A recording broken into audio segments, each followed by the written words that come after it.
Assalamualaikum warahmatullahi wabarakatuh. Saudara-saudara pemirsa dimanapun saat ini sedang menyaksikan channel siaran Agung Post Group bersama saya M. Saripudin Basri SIKOM MIKOM. Hari ini Kamis 13 Juni 2024 kami mengikuti kegiatan konferensi pers KPU Ogan Ilir di kantor KPU Ogan Ilir. Ikuti terus kami. Hadir di tengah-tengah kita juga pemerhati hukum dan demokrasi Bapak Epriyadi, rekan-rekan media yang sudah hadir, dari kepolisian juga ada yang hadir. Baiklah, alhamdulillah, puji syukur kita kehadiran Allah Subhanahu wa taala karena banyak sekali memberikan kita nikmat, di antaranya nikmat sehat dan nikmat kesempatan sehingga bisa berkumpul di kelas demokrasi KPU Kabupaten Ogan Ilir pada siang hari ini. Salawat dan salam tak lupa pula kita haturkan kepada junjungan kita Nabi besar Muhammad SAW beserta keluarga dan para sahabat. Langsung saja, Bapak Ibu sekalian, hari ini memang sengaja kami ingin menyampaikan pertama tahapan yang sudah dilakukan oleh KPU Kabupaten Ogan Ilir. Sampai dengan saat ini, KPU Kabupaten Ogan Ilir sudah melaksanakan tahapan pembentukan badan ad hoc yang saat ini nanti di tanggal 13 sesuai dengan surat dari KPU RI di nomor 638 tahun 2024 tentang perubahan kelima atas keputusan KPU nomor 476 tahun 2022 tentang pedoman teknis pembentukan badan ad hoc penyelenggara pemilihan umum dan pemilihan gubernur dan wakil gubernur, bupati dan wakil bupati, dan wali kota dan wakil wali kota. Nah, sampai dengan hari ini kami hari ini terhitung tanggal 13 Juni tahun 2024, nanti sampai dengan tanggal 17 Juni ini pengumuman pendaftaran calon Pantarli atau PPDP. Nah, penerimaan pun bersamaan dengan pengumuman dari tanggal 13 sampai dengan tanggal 19. Nah, prosesnya sampailah dengan penelitian administrasi di tanggal 14 sampai dengan tanggal 20. Selanjutnya, pengumuman hasil seleksi calon Pantarli atau PPDP tanggal 21 Juni sampai dengan tanggal 23 Juni. Dan penetapan nanti calon Pantarli atau PPDP ini di tanggal 23 Juni tahun 2024. Jadi Pantarli akan dilakukan pelantikan atau PPDP akan dilakukan pelantikan pada tanggal 24 Juni. Jadi masa kerjanya Pantarli dari tanggal 24 sampai dengan tanggal 25 Juli tahun 2024. Apa tugasnya? Tugasnya adalah untuk pencocokan data untuk dia perbedaan. Kenapa berbeda? Pada saat pemilu ada 5 jenis surat suara yang digunakan. Ini untuk pemilihan gubernur dan wakil gubernur, dan selanjutnya untuk pemilihan bupati dan wakil bupati. Selanjutnya, hal yang kedua, sehubungan dengan hal-hal yang berkembang saat ini, yang terjadi saat ini, kami dari KPU Kabupaten Ogan Ilir patut untuk menjelaskan sebagai berikut. Yang pertama, tujuan kami ini tidak lebih dan tidak bukan untuk mengedukasi kepada masyarakat agar masyarakat tahu dengan alurnya kinerjanya KPU. Itu yang pertama. Terus yang kedua, agar masyarakat paham, jangan sampai menjadi liar dan termakan informasi yang sepotong-sepotong. Selanjutnya, agar masyarakat tahu, ketika masyarakat tahu dan memahami aturan dan alur kerjanya KPU, maka masyarakat akan bisa menilai secara objektif apa yang dilakukan KPU itu benar atau tidak, dan tidak mudah terpancing oleh isu-isu yang tidak bertanggung jawab yang disebarkan oleh pihak-pihak tertentu dengan tujuan untuk menurunkan kepercayaan terhadap lembaga ini. Selanjutnya, kami akan menjelaskan sedikit alur rekrutmen badan ad hoc. Badan ad hoc ini baik itu PPK, PPS, KPPS maupun Pantarli. Yang pertama adalah surat pendaftaran. Yang ini dilakukan pendaftaran di Siakbar. Terus yang selanjutnya ada daftar riwayat hidup. Yang selanjutnya fotokopi kartu tanda penduduk elektronik. Selanjutnya, fotokopi ijazah sekolah menengah atas sederajat atau ijazah terakhir. Selanjutnya, pas foto, selanjutnya surat pernyataan, dan selanjutnya surat keterangan.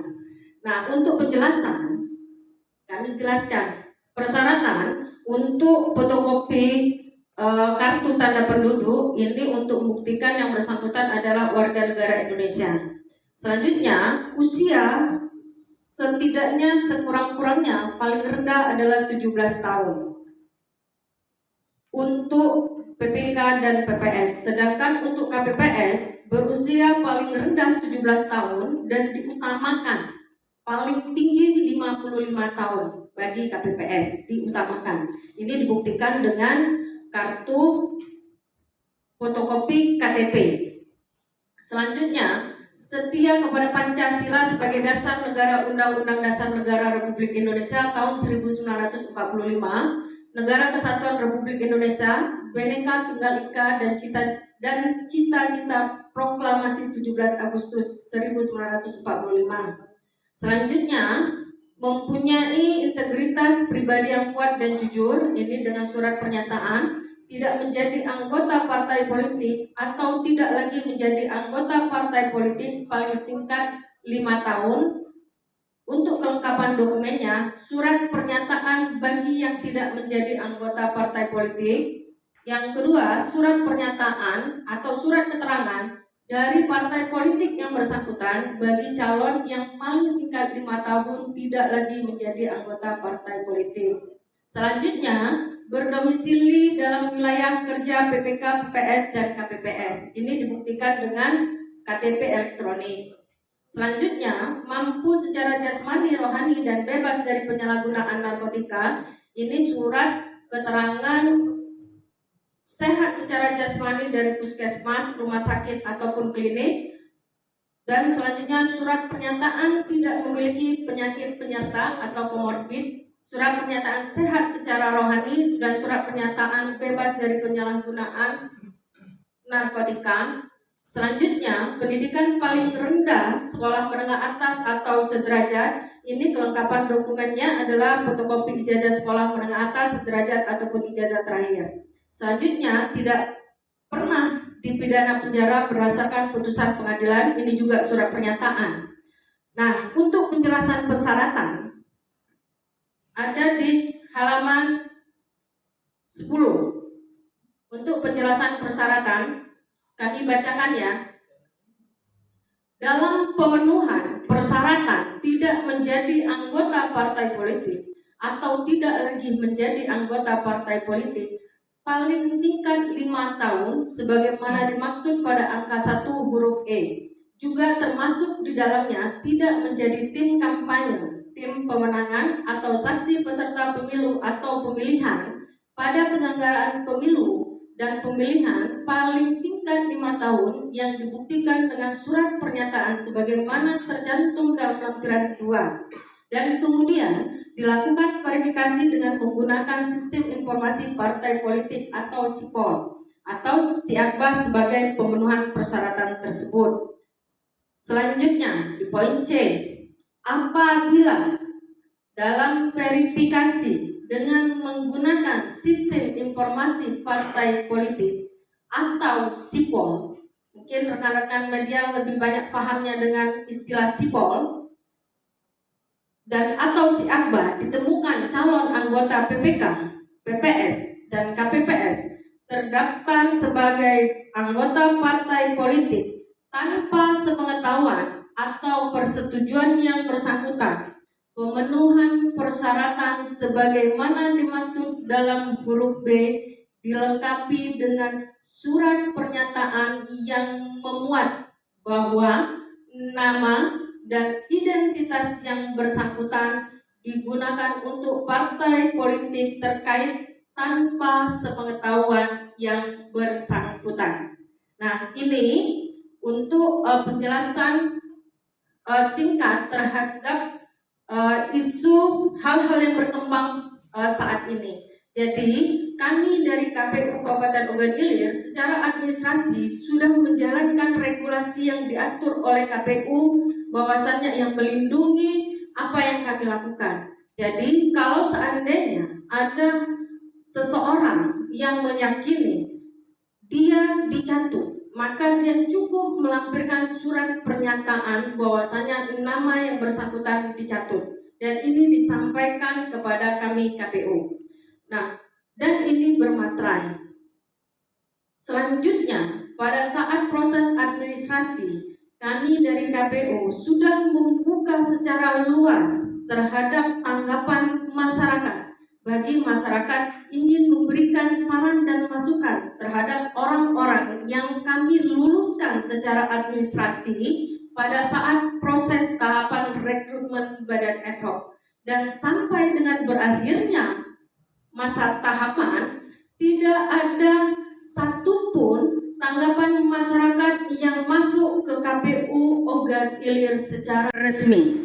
Jadi ini yang mungkin akan kami sampaikan. Sampaikan terhadap isu terhadap persoalan yang selama ini berkembang. Jadi kami hanya ingin meluruskan apa yang seharusnya dilakukan oleh lembaga ini, dan kami juga ingin memberikan informasi kepada masyarakat apa yang kami lakukan secara administrasi sesuai dengan aturan yang berlaku di lembaga ini. Mungkin ada yang ingin ditambahkan? Cukup? Selanjutnya kami akan memberikan waktu kepada Bapak Hepriyadi selaku pemerhati hukum dan demokrasi untuk pemilihan serentak tahun 2024. Waktu dan tempat kami persilakan. Terima kasih. Baik, terima kasih Bu Ketua. Bismillahirrahmanirrahim. Assalamualaikum warahmatullahi wabarakatuh.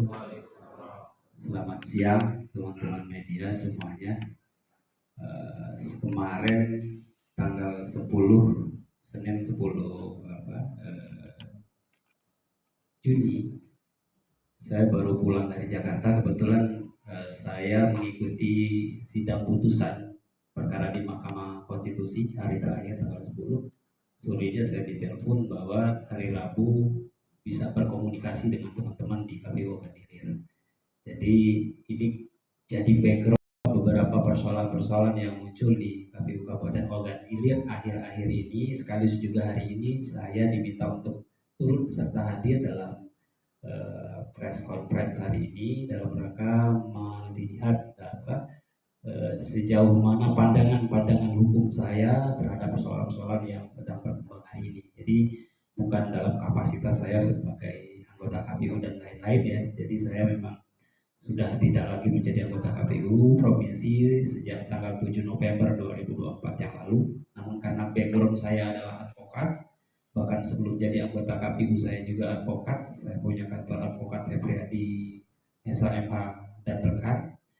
Dan kemarin pada saat PHPU Pileg di Mahkamah Konstitusi, kantor kami juga di-hire oleh KPU RI dalam mendampingi KPU RI, mewakili KPU RI dalam sengketa PHPU di Mahkamah Konstitusi untuk mewakili di beberapa provinsi antara lain Gorontalo, Riau, Sumbar, Jambi, dan Aceh. Nah, jadi itu background kehadiran saya. Terus yang berikutnya, sebelum saya menjelaskan terkait pendapat hukum saya, bahwa perlu kita pahami proses penyelenggaraan pemilu itu adalah sesuatu yang kenapa saya hadir di sini jaga atau di saya diminta oleh ketentuan pendapat sangat tinggi sebenarnya. Peraturan pemilu itu bukan cuma sekedar peraturan-peraturan teknis-teknis saja. Ya, jadi ada perangkat hukum yang paling atas yang namanya Undang-Undang Dasar sebagai landasan konstitusional. Selanjutnya ada undang-undang, kalau terkait pemilu ada undang-undang pilkada undang-undang pemilihan gubernur, bupati dan wakil bupati, Undang-Undang nomor 1 tahun 2015 dengan perubahannya, Undang-Undang 10 2016 dan seterusnya. Ada 4 kali perubahan. Terus ada peraturan KPU dan peraturan Bawaslu, baru bicara peraturan-peraturan teknis. Artinya bagi penyelenggara pemilu sebenarnya cukup menjalankan apa yang tertuang dalam aturan-aturan tersebut. Insya Allah sudah kontroversi-kontroversi itu sudah tidak akan ada lagi persoalan. Nah, cuman saya yang sebenarnya tidak didasari oleh pengetahuan yang cukup terkait persoalan-persoalan hukum kepemiluan. Misalnya bagaimana perdebatan terkait Sirekap, kalau dulu perdebatan terkait situng, padahal jelas dasar hukumnya bahwa Sirekap, situng dan lain-lain itu adalah alat bantu, bukan produk hukum yang menentukan dalam proses penyelenggaraan pemilu dan pemilihan. Terus yang berikutnya teman-teman terkait isu rekrutmen badan ad hoc, saya balik ke cerita bahwa dulu pada saat kita melakukan verifikasi partai politik pada bulan Juni tahun 2022, saya sebagai salah satu pelakunya pada saat itu mengetahui betul bahwa ternyata anggota partai politik yang diupload ke dalam sipol itu tidak semuanya benar-benar merupakan anggota partai politik yang secara sukarela. Ada ribuan, bahkan kalau di total ada ratusan ribu se-Indonesia, itu banyak masyarakat yang tidak pernah tahu bahwa ternyata namanya dicatut dalam sipol oleh partai politik tersebut. Mereka tidak pernah paham. Bahkan di Oku Timur pada saat itu, saya pada saat melakukan verifikasi di lapangan, banyak tuh masyarakat yang datang ke kantor KPU mau nuntut KPU. Karena kok namanya bisa ada di sipol, padahal mereka tidak pernah cukup dalam partai apapun menjalankan apa yang KPU dalam aturan tersebut. Insya Allah sudah pengaduan, silakan kontroversi merasa tidak ada lagi persoalan terdaftar. Cuma saya tidak semua pernyataan keberatan kita, ada banyak pernyataan keberatan waktu itu yang diupload oleh KPU, tapi persoalannya adalah menghapus nama setiap orang dalam keanggotaan partai politik itu bukan domainnya KPU. Jadi sipolnya KPU itu tidak bisa merubah nama orang-orang yang ada dalam daftar keanggotaan. Domain itu menjadi kewenangannya partai politik. Nah, KPU waktu itu sudah memerintahkan kepada partai politik untuk menghapus nama-nama yang ternyata pada senyatanya tidak menjadi anggota partai politik tersebut. Tapi sayangnya tidak semua partai politik bisa bergerak cepat melakukan itu. Misalnya yang di tingkat daerah provinsi Sumsel, kita tanya kenapa tidak dihapus, mereka bilang itu ada di pusat, yang punya username, yang punya kewenangan untuk menghapus itu ada di pusat, sehingga banyak nama-nama yang tidak terhapus. Problemnya apa? Problemnya pada saat melakukan rekrutmen yang seperti ini, misalnya nama-nama tersebut tidak hilang, tetap masih muncul di sipol. Itu yang selanjutnya menjadi background historis, termasuk juga landasan filosofis. Jadi membuat sebuah aturan itu kan paling tidak ada 3 dasar pertimbangan, seperti background yuridis, filosofis, dan sosiologis. Salah satu background KPU mengeluarkan kebijakan dalam peraturan surat edaran nomor 475 itu adalah bahwa memang senyatanya ada banyak orang yang namanya terdaftar di sipol, tapi sesungguhnya dia tidak pernah tahu bahwa dia terdaftar sebagai anggota partai politik, hingga KPU dalam aturannya membolehkan bagian namanya dicatut dalam bersifat waktu untuk membuat pernyataan bahwa namanya dalam keanggotaan partai tersebut itu bukan karena pengetahuan tapi karena dicatut. Tapi tentunya teman-teman KPU dalam berjalannya proses itu tidak harus setelah menerima surat itu langsung serta-merta percaya. Harus ada proses klarifikasi dan proses investigasi, jika perlu dihadirkan partai politiknya, benarkah bahwa yang membuat surat pernyataan itu tidak benar tergabung dalam politik. Saya pikir itu menjadi landasan yuridis teman-teman yang ada di tingkat bawah KPU, kabupaten kota yang melakukan rekrutmen badan ad hoc sebagai dasar pegangan dalam rangka menjalankan. Artinya sepanjang ada surat pernyataan itu dan secara administratif sudah diberikan dan verifikasi sudah dilakukan bahwa yang bersangkutan memang dicatut namanya oleh partai politik tersebut, maka yang bersangkutan sejatinya bukan anggota partai politik. Itu yang menjadi penting. Dan di 2024 ini, sepanjang yang saya ketahui, yang saya pantau, persoalan-persoalan sejenis itu tidak cuma terjadi di Ogan Ilir, tapi juga terjadi di Banyasin, juga terjadi di Oku, juga terjadi di Lubuk Linggau, juga terjadi di Kabupaten Musirawas. Sama, ada banyak calon-calon anggota badan ad hoc, PPK, PPS yang ternyata namanya ada di sipol, dan sejatinya yang bersangkutan tidak pernah tahu, tidak pernah diberitahu, dan tidak pernah terlibat dalam keanggotaan partai politik tersebut. Ya, itu yang selanjutnya seperti apa proses hukum itu bisa berjalan. Jadi KPU itu kan memang bekerja, harus dapat mempertanggungjawabkan setiap pekerjaannya dan setiap saat terbuka terhadap masukan-masukan. Makanya dalam proses pemilu selain KPU ada Bawaslu yang bertugas untuk mengawasi proses penyelenggaraan itu berjalan sesuai dengan ketentuan perundang-undangan yang berlaku.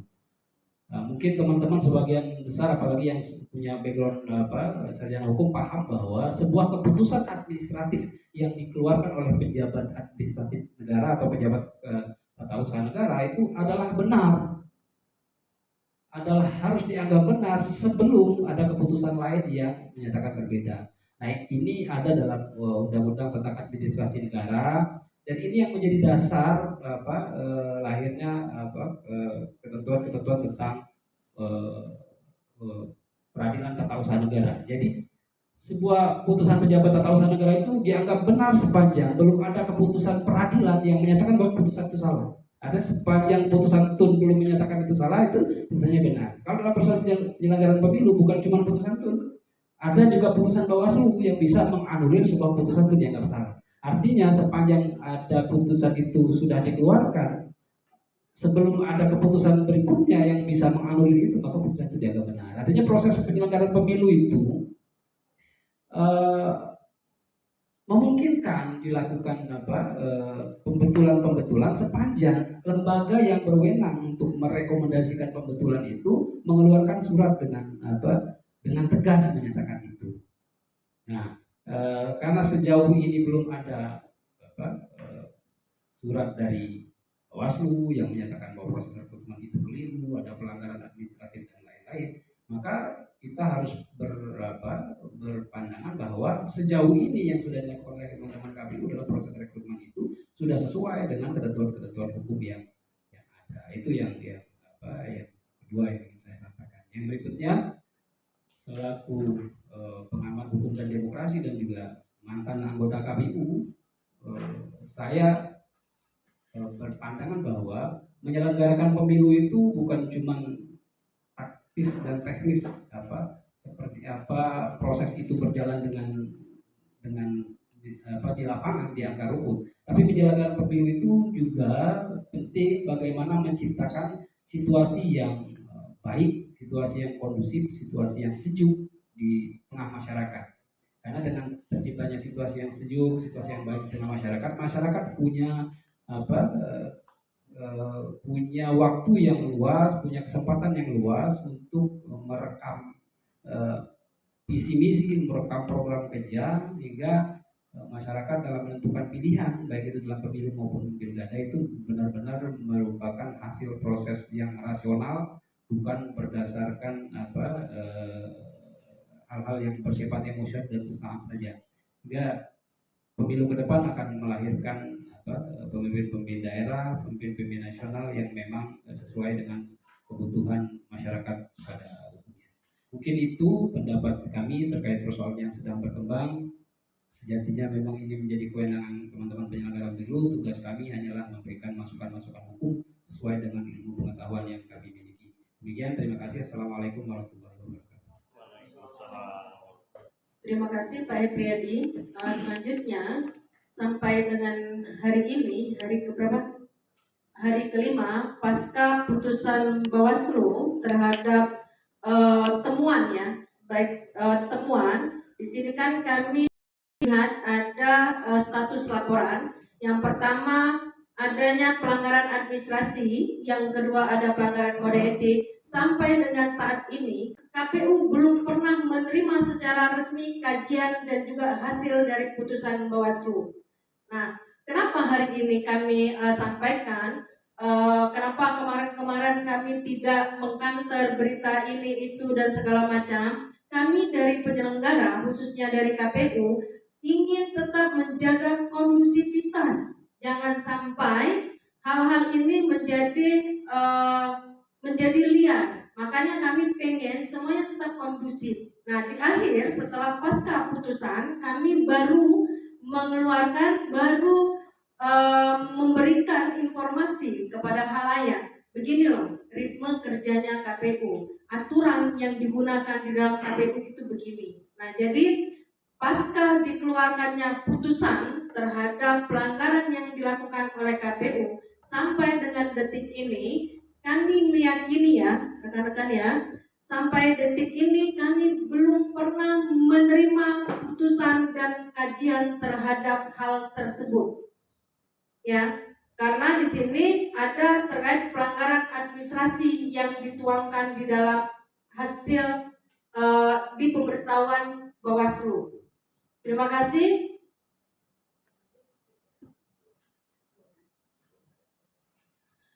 Baiklah, mungkin demikian dari kami. Kami tutup untuk kegiatan konferensi hari ini. Kami ucapkan terima kasih banyak kepada semua rekan-rekan media yang sudah berkenan hadir, dan juga kami ucapkan terima kasih kepada Pak Hepriyadi yang juga sudah berkenan hadir di sini. Demikian dari kami, kurang dan lebih kami mohon maaf. Pada Allah kami mohon ampun. Billahi nasta'in, fastabiqul khairat. Wassalamualaikum warahmatullahi Demikian wabarakatuh. laporan kami, sampai jumpa pada kegiatan yang lain. Wassalamualaikum warahmatullahi wabarakatuh.